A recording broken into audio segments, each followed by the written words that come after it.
Hey, it's Tieesha. I'm sitting here outside of my house trying to wait out the rain because what was supposed to be a quick trip to Costco and back home ended up being a long trip to Costco. I got all of my groceries over here, my bananas, juices, mainly just drinks, and then I went around the corner to the thrift store and I picked up a bookshelf and I picked up what I hope to be a collector's item for the future. I remember when I went to Rock the Troops last October to see The Rock and Kevin Hart. I remember The Rock did say he was going to run for president, so I found this Rock alarm clock. So it was $8, so I hope that this $8 investment pays off and that yeah, I hit the big bucks. You know, I'm not really a gambler. I don't play the lottery. There's no lottery here in Hawaii. So hopefully this gamble here pays off. So I said that I would participate in the vlogtober for YouTube to vlog every day. So what is on my mind?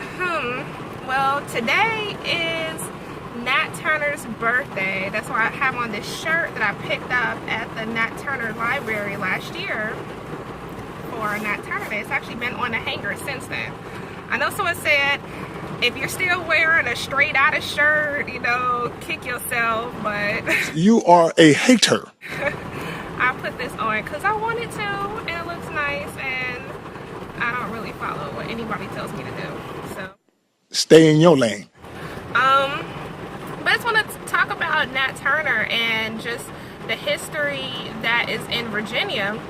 I didn't appreciate being there when I first got to Virginia. When I first went into the Navy, it was more like just work mode and I can't wait to get up out of here. I hate this place. I mean, I still kind of feel that way. But I'm glad I got out. But there's a lot of history there. And whatever city or whatever state you're in, take the time to go and check out the historic landmarks. Learn the story of that city, learn the story of that town, because had I known what I know now about Virginia, I would have spent a lot of time just traveling around, researching, looking up stuff. It took until like my last year there to start visiting places like the Hampton History Museum. I went up to DC and I was able to find out some stuff from the Sankofa cafe that's across the street from Howard University. I hope my sound is good with all this rain. But yeah, taking that trip down to Southampton County last year was really a life-changing event for me. So it's really important to instill cultural beliefs in your children.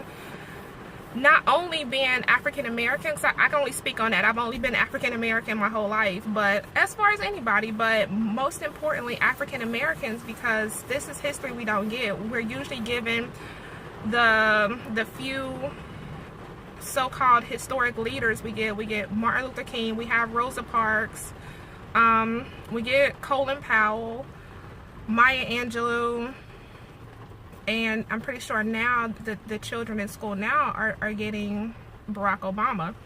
But there are so many others, seriously.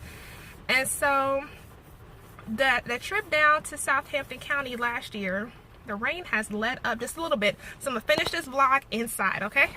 A few moments later. Alright, sorry about that. The rain stopped for a second, so I took that chance to hurry up and get these groceries in the house. So, yes, I'm in here. I am out of breath. I'm sitting close to the kitchen because I got some food in the oven, and I don't want to go upstairs and forget about it, and then I ain't got nothing to eat. So, I was talking about taking the trip down to Southampton County back in Virginia last year. We went on October 30th. Because there was a bus tour given by the Kujichagulia village, the Nat Turner Library.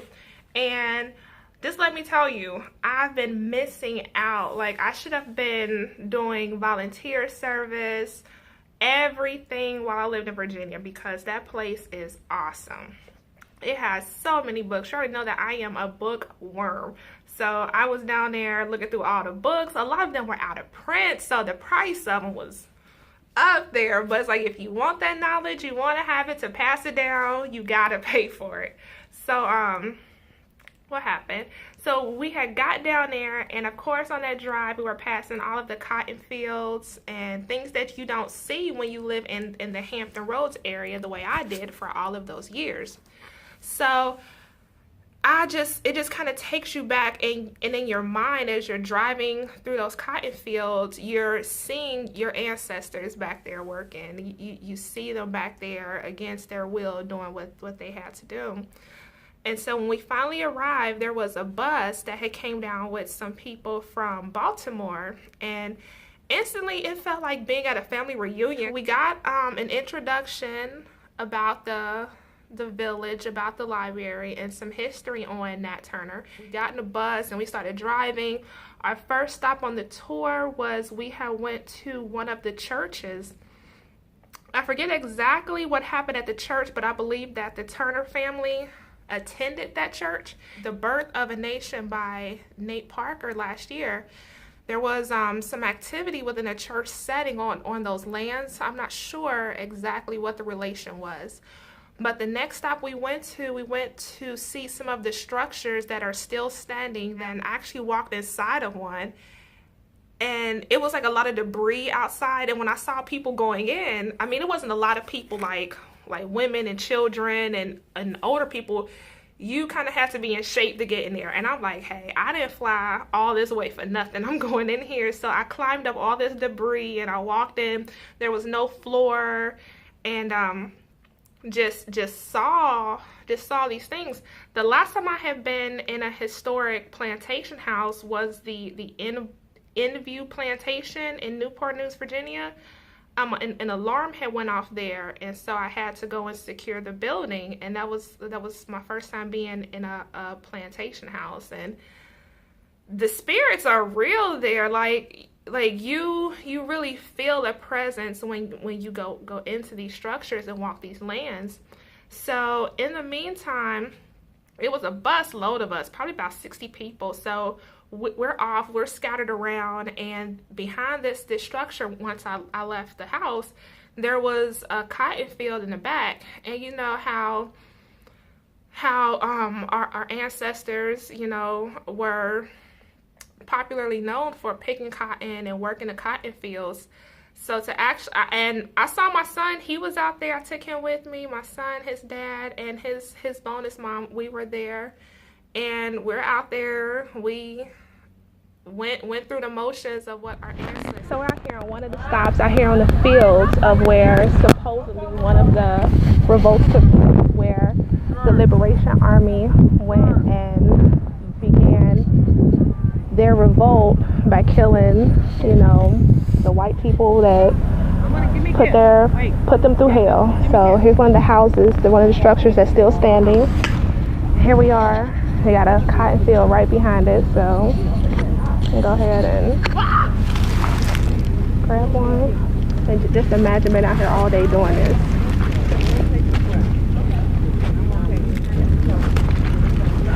Got one here. This is what our ancestors here all day. Their children being out here. My son, he is over there. So just imagine having to prepare my baby to come out here. And let me tell you, I'm about to cry right now. That is just an experience to know that little babies were at their mother's feet, and they had to be out there all day, all conditions out there doing this, so against their will. And so then we hopped back on the bus, and we had drove past some of the caves that were described as being some of the hiding places that Nat Turner hid until he was executed on November 11th. So then, like I said, we stopped to see Alvin Turner. He is one of Nat Turner's descendants. We went on his land, we talked to him, got his autograph, just a gentle, sweet older man. So we also went past the plantation where his wife Cherry was held. We went past those grounds. And let me just tell you, that area, it was just powerful. And at the conclusion of the tour, we had stopped at the road marker, the historic road marker for, I believe it says, Nat Turner's insurrection. So, like I said, we were there, we poured libations, we spoke to the ancestors there, because right there on both sides of the street is cotton fields. And there are still people who own those lands, descendants of Nat Turner. African Americans who were enslaved, their descendants still own land in that area, and they're holding on to it tight. And that was just so powerful. So I made sure that my son and I, we had went back to visit again before I flew out. And let me tell you, a few streets over, there is a historic road marker for the historic Dred Scott decision. That's a few streets over. And all that history of us is just there. So what does the Nat Turner story mean to me? I know that most notably on my channel, I've been getting into talking about how I've left Christianity and how I'm on just this journey for myself, this journey of self-empowerment. And I've noticed that too in my son and those that I'm close to, because this journey of empowerment is what it is. It empowers you to be in control of your life. Nat Turner, he received a sign, and that's the thing, he was a preacher. Like, that's what he was supposed to do, was read the Bible and go and use the Bible to keep other people in line. It was used as the guidebook on how to control enslaved people, and it kept them, you know, just meek and I don't know, just powerless. So once he saw this sign, and I believe that sign, it was the eclipse. And coincidentally, we just had a eclipse this year, and that's when they were saying that that's when Nat Turner's sign was. I'm sorry, just getting a little emotional. And that signal that he got, that was his mark for self-empowerment. He stopped believing that someone was coming to save him. He got tired of waiting, and that was that sign for him to save his own self. So that's what led him to do what he needed to do, and to also gather around like-minded people. Just want to end this note to say happy birthday to Nat Turner. That is a true story of self-empowerment. I highly suggest that you go and research that for yourself. Toward the end of the month, the Kujichagulia village in Southampton County, they should be putting on another tour, but I believe they have tours all through the year, and you can always go and visit and support the different programs that are going on at that location. So that's my vlog to start off. Well, this is day 2 of Youtober, Vlogtober, whatever you want to call it. So I just want to say happy birthday to Nat Turner, and I will talk to you on the next video.